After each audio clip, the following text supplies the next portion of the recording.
Yang lain dimatikan dulu ya audionya. Ya, bismillahirrahmanirrahim. Assalamualaikum warahmatullahi wabarakatuh. Alhamdulillahirrabbilalamin. Wassalatu wassalamu ala asrofil anbiya'i wal mursalin. Sayyidina Muhammadin wa ala alihi wa sahbihi ajma'in amma ba'd. Puji syukur kehadirat Allah Subhanahu wa taala yang mana dengan limpahan rahmat, taufik dan hidayahnya kita dapat berkumpul di Zoom ini perdana dengan keadaan sehat walafiat. Salawat dan salam tak lupa pula kita haturkan kepada junjungan kita Nabi besar Muhammad Shallallahu Alaihi Wasallam beserta keluarga, sahabat serta orang-orang yang mengikuti jejak langkah beliau dari dulu hingga sekarang ila yaumil qiyamah. Baiklah, kita akan memulai kuliah filsafat pagi hari ini. Mudah-mudahan karena ini juga baru pertama saya host, mudah-mudahan langsung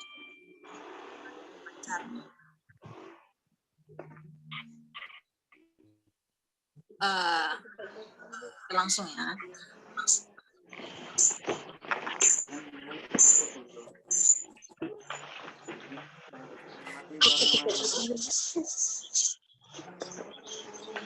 Enggak mau.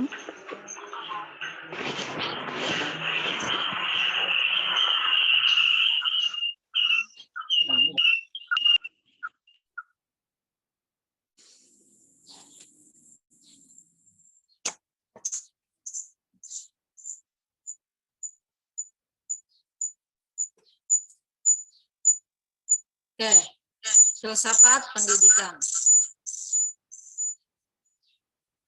Oleh saya sendiri, insya Allah saya di sini sebagai fasilitator karena mengantarkan kalian untuk mengetahui pengantar filsafat, dasar-dasarnya atau permukaan-permukaannya, karena pembahasan filsafat ini sangat luas sekali. Nanti ada cabang-cabangnya, filsafat Islam, filsafat ilmu, sampai filsafat sains, filsafat ketuhanan dan sebagainya. Jadi hari ini kita akan membahas tentang filsafat pendidikan.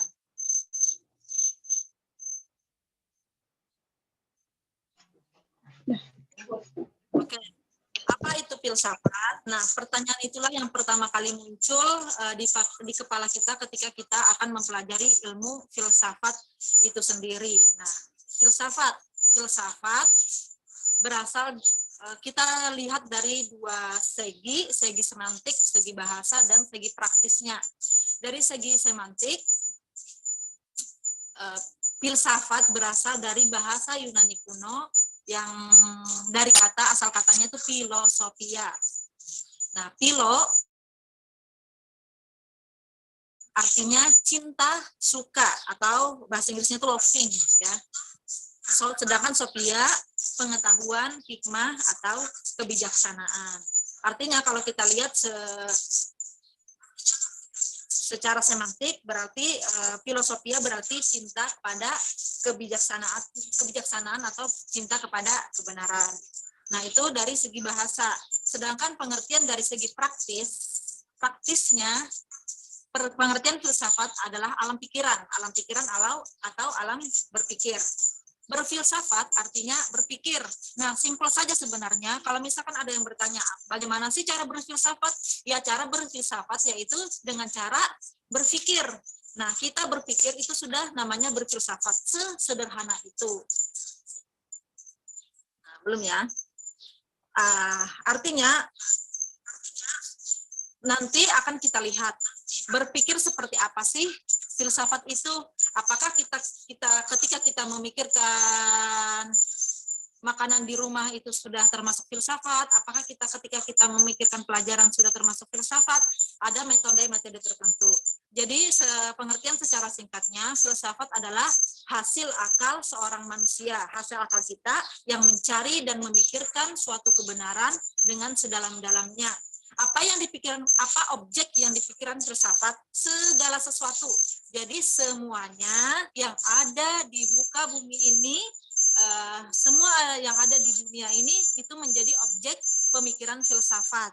Nah, jadi kita simpulkan dulu sampai sini. Berfilsafat adalah berpikir. Ya, berfilsafat adalah berpikir seperti itu. Begini, ada semboyan yang mengatakan semua orang adalah filsuf. Jadi orang yang berfilsafat itu disebut filsuf. Filsuf. Ada semboyan yang mengatakan semua orang adalah filsuf. Nah, kalau kita lihat benar juga semboyan tersebut karena semua orang berpikir, kita semua ini berpikir. Tapi tidak semua orang yang berpikir disebut sebagai filsuf. Nah, kita lihat dulu pengertian beberapa ahli. Banyak nanti pengertian beberapa ahli setelah Zoom ini berakhir, insya Allah saya akan share PDF tulisan tentang filsafat ini. Yang pertama Plato tahun 428 sampai 348 sebelum Masehi mengatakan pengertian filsafat adalah pengetahuan yang berminat mencapai pengetahuan kebenaran yang asli. Filsafat tidak lain dari pengetahuan tentang segala yang ada. Jadi pengetahuan kebenaran yang asli. Misalnya kita ambil contoh aplikasi Zoom. Objek yang kita pikirkan adalah aplikasi Zoom ini. Ada yang mengetahui hanya sampai Zoom bisa memuat 40 orang dalam satu pertemuan, hanya sampai situ. Ada lagi yang berpikir sih 40, dia cari kan bagaimana cara Zoom ini supaya maksimal penggunakannya. Ada yang mengetahui bahwa Zoom bisa merekam video. Ada yang mengetahui bahwa Zoom bisa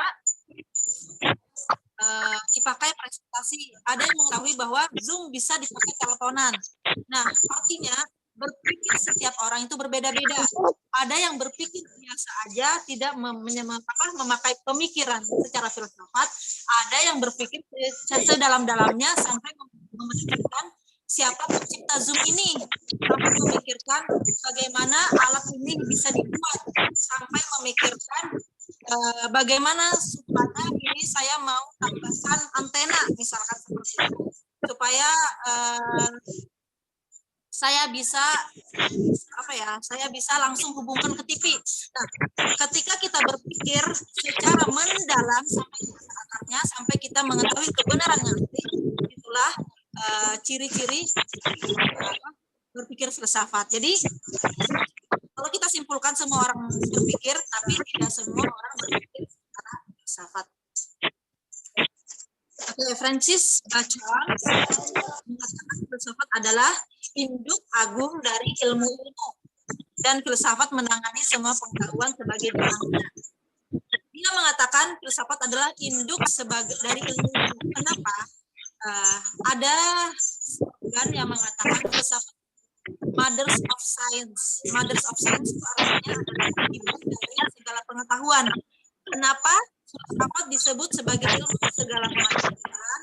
Karena segala pengetahuan terapan dihasilkan dari awalnya berpikir. Nah, ketika kita berpikir kenapa apel bisa jatuh, kenapa benda bisa jatuh dari atas, nah, makanya kita berpikir ada gravitasi. Nah, timbullah cabang ilmu pengetahuan fisika. Kita berpikir lagi tentang bintang-bintang, kenapa ada bintang, kenapa ada bintang. Karena ada orang memikirkan seperti itu, maka timbullah lagi cabang ilmu astronomi. Jadi filsafat ini disebut sebagai mothers of science. Induknya ilmu pengetahuan, karena sumber ilmu pengetahuan adalah filsafat. Yang selanjutnya Al-Farabi mengatakan adalah filsafat adalah ilmu tentang alam wujud, bagaimana hakikat sebenarnya, bagaimana dia fokus kepada alam ini, bagaimana hakikatnya. Ujung-ujungnya akan ketemu bahwa semua ini yang adalah tidak bisa apa-apa tanpa kuasa Allah Subhanahu wa Ta'ala.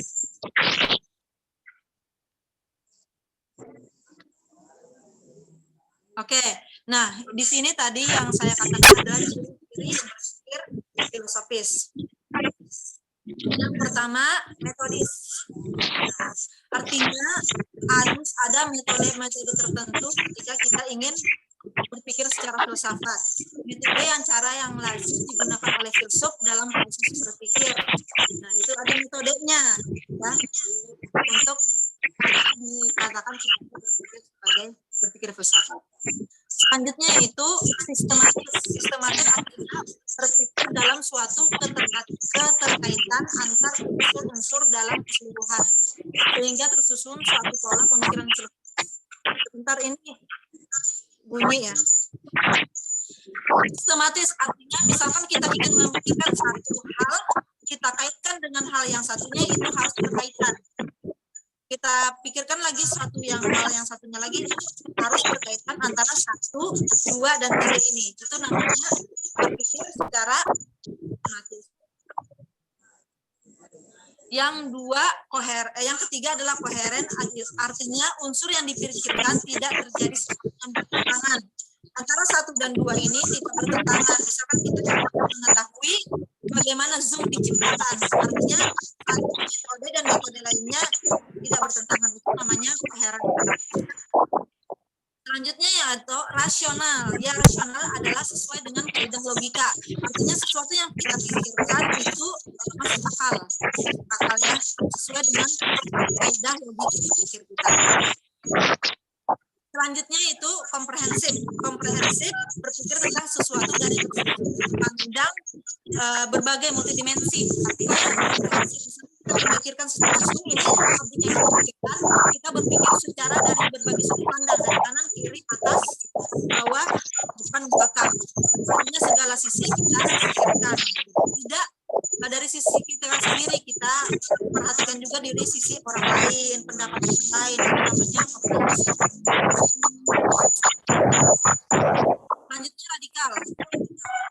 Radikal adalah berpikir secara mendalam sampai ke akar-akarnya atau sampai tingkatan sedalam-dalamnya tadi, itu artinya radikal. Radikal artinya zoom ya, kita kembali ke zoom. Kita memikirkan zoom sampai kepada unsur apa yang ada di dalamnya, sampai ke akar-akarnya kita pikirkan. Polpen. Polpen, dari mana polpen berasal, dari materi apa, dari plastik kah, besi kah, siapa yang menciptakan, bagaimana bentuknya, segala macam, sampai ujung-ujungnya kita ketemu pertanyaan siapakah yang menciptakannya. Ujung-ujungnya kita akan ketemu bahwa yang menciptakan seluruh alam ini adalah Allah Subhanahu wa taala. Disitulah kita menjadi bijaksana. Itulah tujuan berfilsafat. Universal. Terakhir yaitu universal, artinya yang kita pikirkan adalah realitas kehidupan secara menyeluruh. Nah, misalkan kayak Zoom tadi, kembali ke Zoom, kita berpikir secara menyeluruh, artinya dari sudut pandang berbagai. Oke, ada yang belum masuk? Ini mohon maaf ya, saya nih sambil nge-host, sambil micik-micik, sambil menjelaskan. Jadi kalau ada yang terlambat masuk agak susah. Sebentar ya, saya cek di sini dulu. Oke, sudah.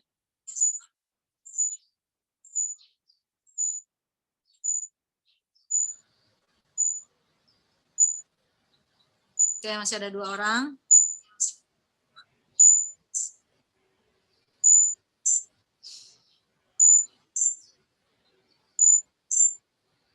Oke, kita lanjut.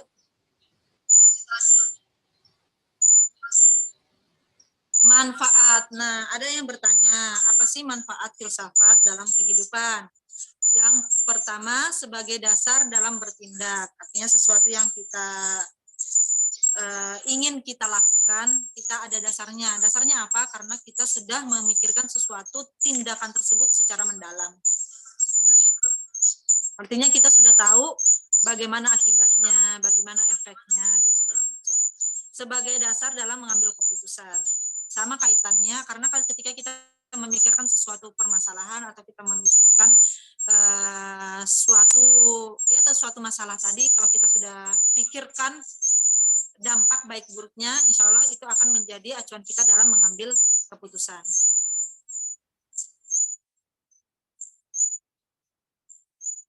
Oke.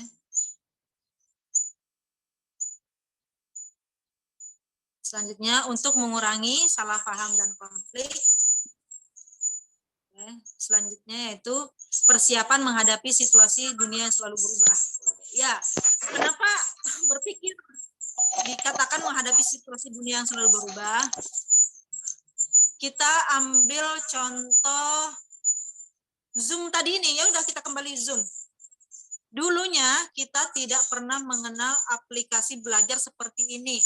Kita turun ke sekolah secara tatap muka, secara konvensional, ketemu guru, belajar di papan tulis, dan sebagainya.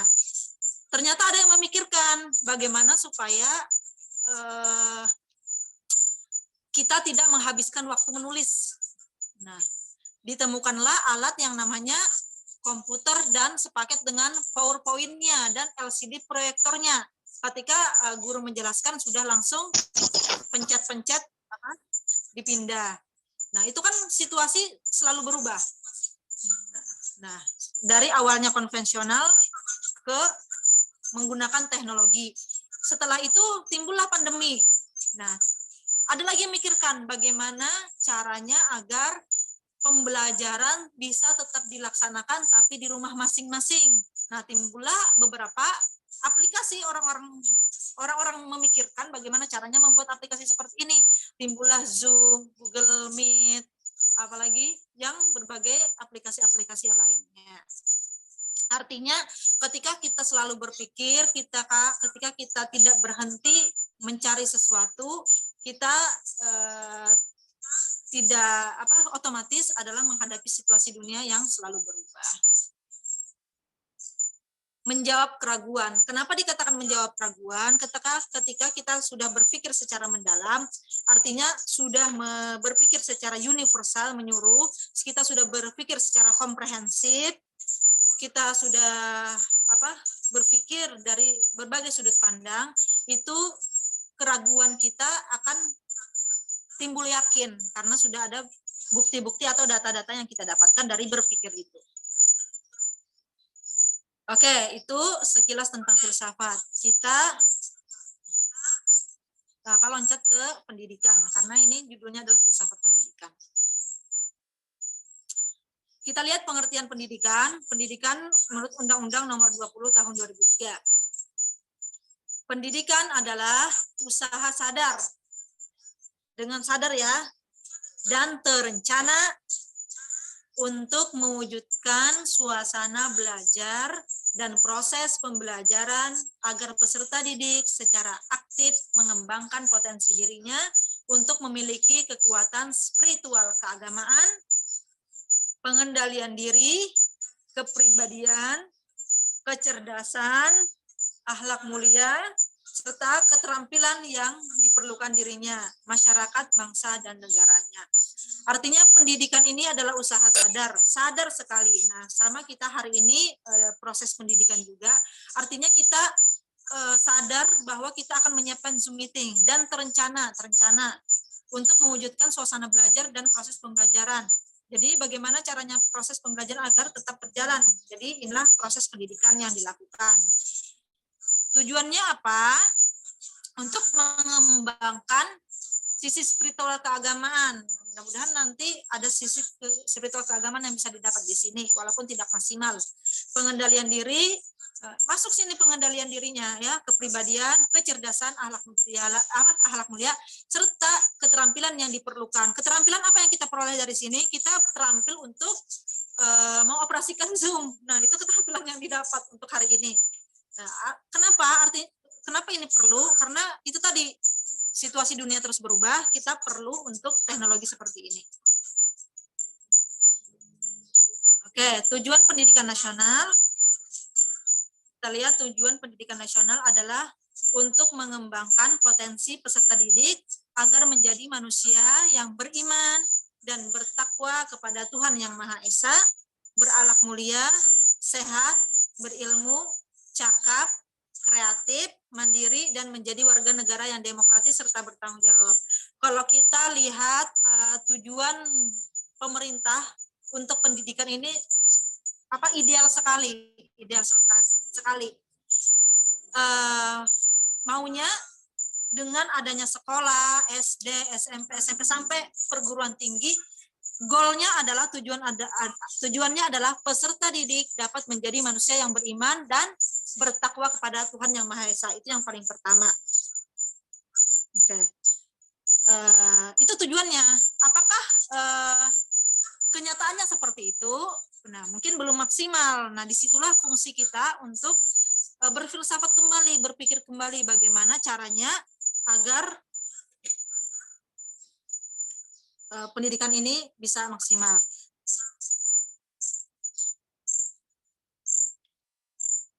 Oke, sepertinya Zoom kita akan segera berakhir karena mohon maaf kita pakai gratisan. Apa itu filsafat pendidikan? Nah, filsafat pendidikan adalah filsafat yang digunakan dalam studi mengenai masalah-masalah pendidikan. Nah, kalau kita simpulkan sampai sini, filsafat tadi itu kan berpikir secara mendalam dan sampai ke akar-akarnya. Filsafat pendidikan adalah filsafat yang digunakan dalam studi mengenai masalah-masalah pendidikan. Artinya yang kita pikirkan adalah pada hakikatnya adalah penerapan analisis filsafat terhadap lapangan pendidikan ini. Baik, sampai sini dulu. Terima kasih. Kalau ada pertanyaan silakan. Nanti saya share itu anunya, PowerPoint-nya. Ada pertanyaan?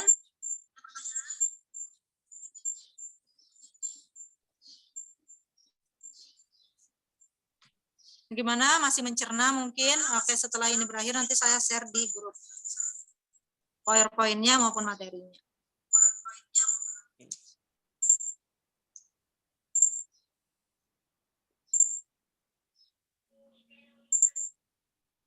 Oke.